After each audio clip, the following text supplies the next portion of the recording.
why don't we just cover some of the basics right now, and then I can just reference this later on.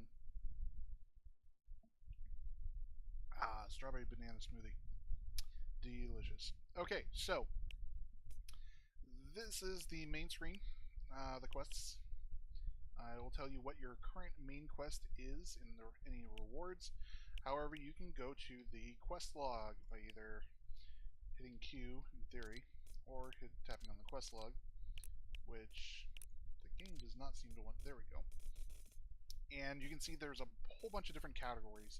So right now, because we're inside of an event, the 14 Days of Fortnite, you can see that there is a event category for that. There's also one for Frostnite, which is the survival, like a last man standing sort of thing. Well, not last man standing, but waves of enemies. Horde mode, there we go. Horde mode. And then also within the event, there's all of these 5 repeatable quests that you can do. Danger in the Mist, which is to eliminate mist monsters, set the world on fire, eliminate fire husks, nature husks, and water husks to get various item upgrades, weapon upgrades, well, schematic upgrades, we'll generalize. And Killer Storms, if you do 2 mutant storms or elemental storms, you get some bonus gold that you can use in the shop. So, the 14 Days of Fortnite, they have a new quest every day. You get 250 snowflake tickets. So far, that's been the pattern, 250 snowflake tickets each time. There's been a couple where you get actual schematics or loot or heroes or whatever. So these are highly recommended to do because they're super simple and easy. You just run around in missions and find whatever random stuff they need. I think the last mission that I had from it was to eliminate the evil helper husks, which is just the basic husks that are dressed up in the elf sort of costumes. And then this is our current main quest right now that I'm doing in Twine Peaks.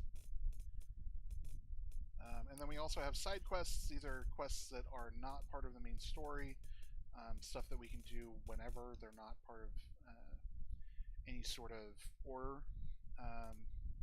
Once you get past Canny Valley 6, the rest of the storm shields just kind of fall in place. Twine does not have a campaign right now, so Twine's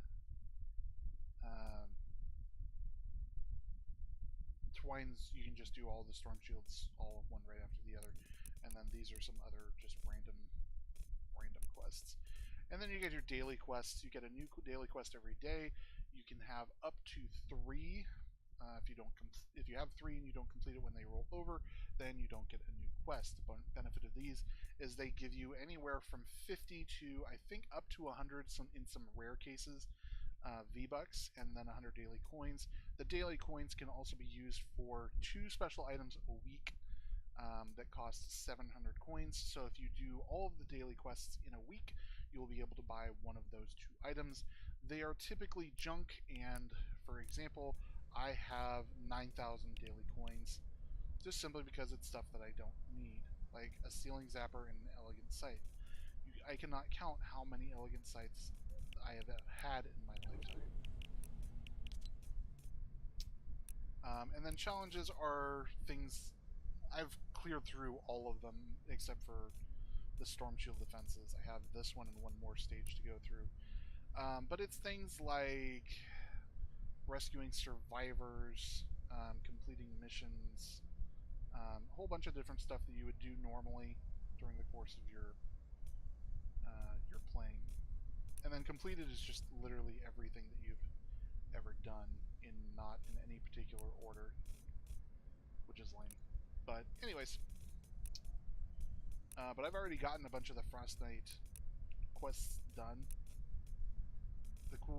The main ones are survive for 15 minutes and you get a hero, survive 30 minutes you get a pistol, and survive 45 minutes you get another hero. Let me pull those up really quick. So if you survive 15 minutes, it's an Outlander. Let's see if I can under.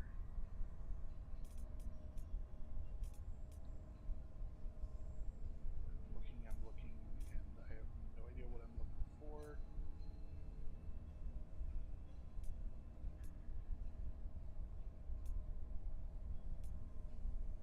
I legitimately don't. No, it wasn't her. I legitimately don't remember who it was. There it is. Jingle Jess. Jingle Jess is if you get survive 15 minutes, and then where is he? Sentry Gunner Krampus is if you survive for 45 minutes, which we barely did. I did it on my managed to do it on my first try. We lasted 45 minutes and 6 seconds before the last person got knocked out, so we barely got this. This guy's a constructor that's a sentry gunner, so he's the same as Earhart, which is available in the store right now. And then let me go for some schematics. It's a ranged weapon. It was some pistol. I don't remember what it was called. I haven't leveled it up at all. So it's gonna be mixed in with all of this. Was it this? Ginger Blaster. Yeah, Ginger Blaster. This is it. So it's just a regular little pistol. Does it have a special? Eliminating enemies with this weapon can spawn healing gumdrop pickups. Interesting. That's actually kind of neat. So that's part of the quests. So that's the quest line. So your main quest, stuff that you need to progress the story, essentially, will always be in that main quests area, and it'll detail exactly what you need to do. So like right now I need to complete 2 fight the category 3 storms, evacuate the shelter, or ride the lightning missions in a 76 plus zone, which is really basic because that's where Twine Peaks starts, is 76 level up zones. So I could do this ride the lightning, that's right here, that's 82. Or there's a fight the category 3 over here, that's 76. Or this, is it evacuate the shelter? Yeah, evacuate the shelter. So this one right here, that's actually a 40 V-Bucks mission. So it's pretty good. Alright, let's see. Sub should be on. He is in a Stonewood mission. Ride the lightning, so we'll wait for him to get out. Next, the map. We'll go back. So there's currently 5 areas because Frost Night is a special event area. But there's 5 standard ones, which are Stonewood, Plankerton, Canny Valley, and Twine Peaks. And you progress through them in that order. Twine Peaks, or Stonewood is up to power level 19, Plankerton 15 to 46, Canny Valley 40 to 70, and Twine Peaks 70 to 100. I suppose I should probably explain what your power level is. Power level is basically the summation of your upgrades, your research, and your survivors. So, upgrades, you have 8 different skills, plus 5 different tools that you can upgrade. You get upgrade points by completing, typically it's, you get them from 2 different ways. One, you get to complete Storm Shield defenses, and 2, by leveling up your character. So I do not have an XP bar right now. Here, let me go to boost. You can see it, because I'm max level. But as you progress and earn XP and everything, you get more points, and you get, as you go through and get to different areas. So like once you hit Canny Valley, you'll start getting 3 points at a time. Once you hit Twine, you get 4 points at a time. You get these a lot faster.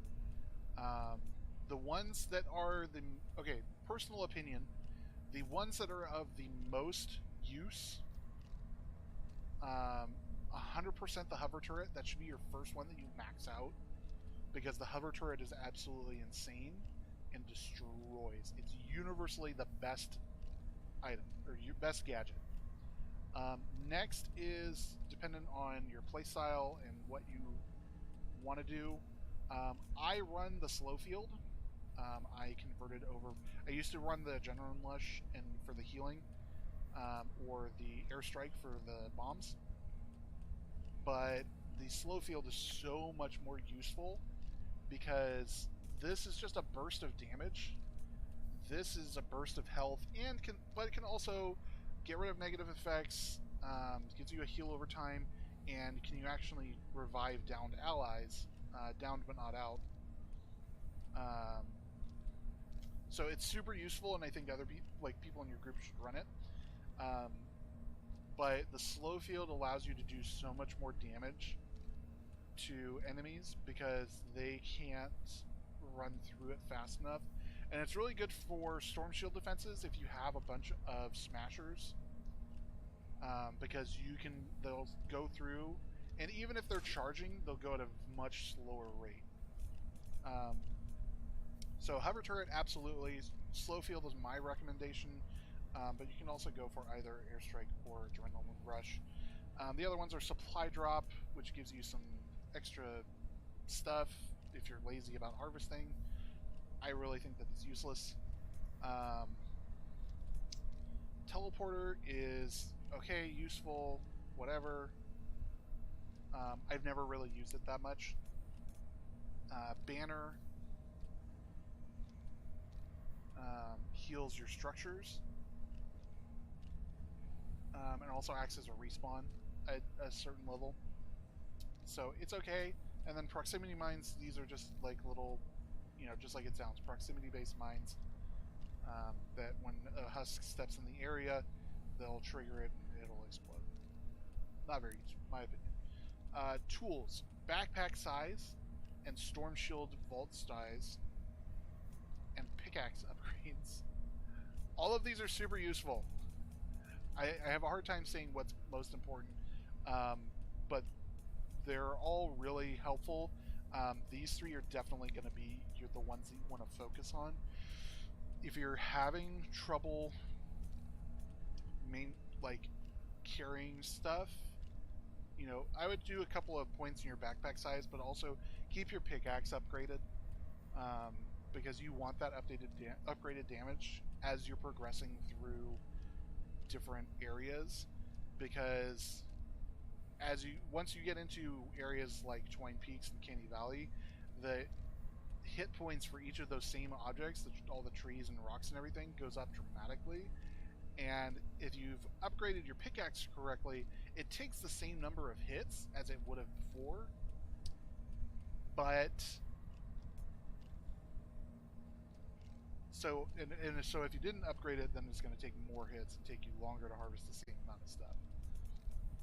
So that's upgrades.